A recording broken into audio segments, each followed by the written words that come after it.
кино эзэн суугтаа тавтай морил. За манайхаа та нартаа би баавартай мэдээд болгоё. Миний киноны дуу оруулалт жоох модон байдэн штэ тий. Гэхдээ өнөөдөр жинхэнэ баг Монгол хүн ярьж байгаа юм шиг баавартай дуу оруулалт хийх болно. Надтай хамтран ажиллаж байгаа Цэцэн AI энэ бол. Өнөөдрийн манай хамтран ажиллагч Цэцэн AI байлаа. Хэрвээ та ажил хичээлийн ямар нэгэн бүтээлээ дуу оруулж амжихгүй байгавал зүгээр л Цэцэн AI-г даатга. 50 гаруй амьд дуу болоо байгаа шүү. Таны ажлыг зүгээр л бодит болгоно. За тэгэхээр доор хуудасаар холбогдож Цэцэн AI-тай холбогдоорой. Окей. Цэцэн AI-ийн андуудаа баярлаа. За өнөөдрийн кино маш гоё кино шүү. Mortal Kombat 2021 онд нээлттэй хийсэн 1-р анги шүү. Таасархай. Сая хэдхэн 2-3 хоногийн өмнө 2-р анги нээлттэй хийсэн шүү дээ. Хэрвээ энэ кино үзэлт нь 100 мянга хүрэх юм бол би 2-р ангийг хийж магадгүй шүү. За тэгэхээр лайк болон subscribe comment хийрэй заяа. Биднийг Японы нэгэн нам гүмэд гонигтайхан гэр бүл өдрүүдийг өнгөрүүлж буй дүр зураг өгтөн. Тэд зүгээр л ус тээж хүүхэд асрах зэрэг өдөр тутмын хамгийн энгийн ажлаа хийж яваа юм.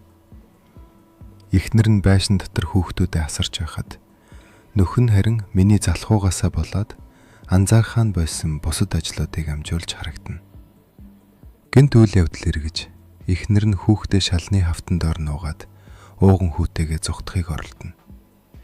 Энэ үед манай халдагч илчлэлдэх бөгөөд тэр нь хоёр хилтэй тулааны урлагийн залуу бололтой.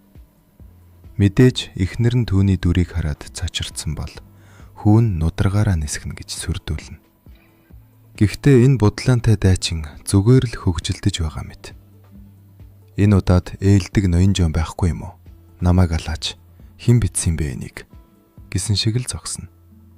Манай залуу Ханзо Хасаши гимт хэргийн газарт ирсэн ч гэрлүүгөө орохдоо хурдаас харуулдаг.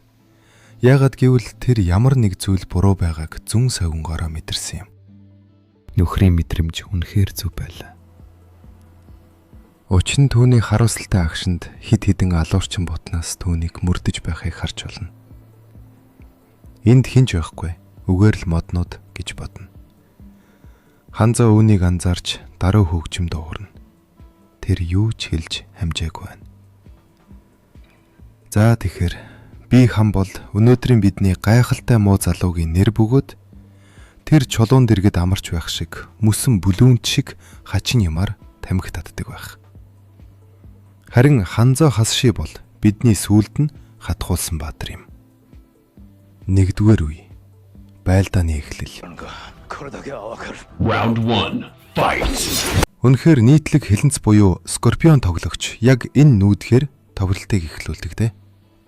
Ханзо тэр барилтыг авах ёстой байсан юм. Эн чинь Кэжийн гарын үсгийн нүүдэх биш гэж үү? Дуусах тооник. Fatality. Би энэ талаар тийм ч гэсэн их тогтолсонгүй. Учир нь эдгээр тулааны хэсгүүд арай сул байлаа. Ханзо хүүхдийн ойлгохыг сансаад аажмаар гэрлүүгээ буцаж алхана.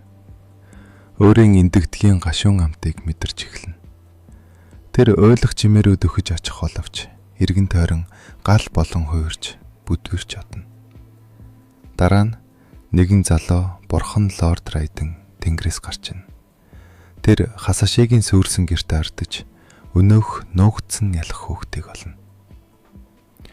Энэ бол төлбөрөө хугацаанд нь төлөхгүй байхад юу болдгийг тод жишээ юм гэж хүчилдэнэ. Энэ бол бүх киног хамарсан бидний гол дуртай дүр. Үргэлж Cole Young хүний цахиурт найдаж болно.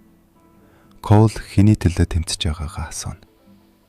200 настай Евлер гэж хэн нэгэн Рамирес гэж хэлэх бөгөөд тэр Cole-ийн нүүр рүү зарим завхаарлыг шиднэ. Байлдаан эхэлнэ.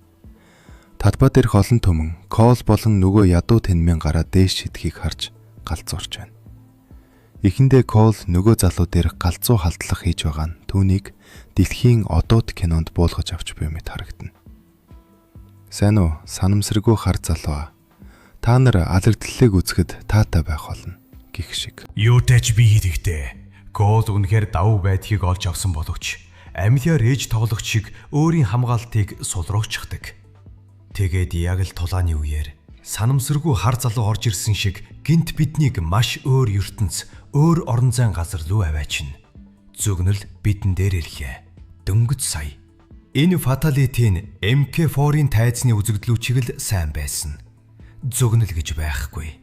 Ханзаа бол сүнс. Ялангуяа одоо чамд тэмцээн эхлэхээс өмнө бүх аваргуудыг алах даалгавар өгөгдсөн учраас чи шинэ фаталити сурна гэж найдаж байна. Sub-Zero гэж найдаж байна. За байжгараа. Саяны хоол ямар хвэн арай л биш байна тий. За тэгвэл буцаад нөгөө хоолонд орё. Цэцэн AI 50 гаруй маш гоё хоолоонууд байгаа шүү. Та хүссэн хоолоогоор аж төрлөө зохицуулж болно. Хүүхдээ олооч байгаа. Хөгшин хүний ч олоо.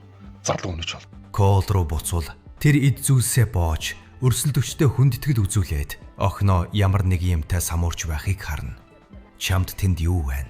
Тэр юм нь түүний охин аавда зориуч хийсэн найрамдлагын бугууч болох нь харагдана. Тэр охиныхоо ачаар үүнийг өмсөж тавьдаг. Кол Янг бол Эдди Тобиасаас бүсний хүчийг булаасан хүн юм. Энэ бол Жакс бөгөөд тэр Колыг хацдахад дуртай бололтой. Тэгэхэр чи нуугдж олох тоглоом тоглолт юм уу? Жакс үүнийг FPS тоглоом болохыг хүсэж байгаач Sub-Zero Call of Duty-гийн хуулбар хүсэхгүй тул тэд гараа дэвшиднэ.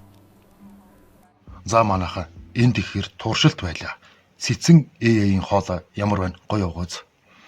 Киногоо үргэлжлүүлж үзхийг хүсвэл лайк болон subscribe дараарай.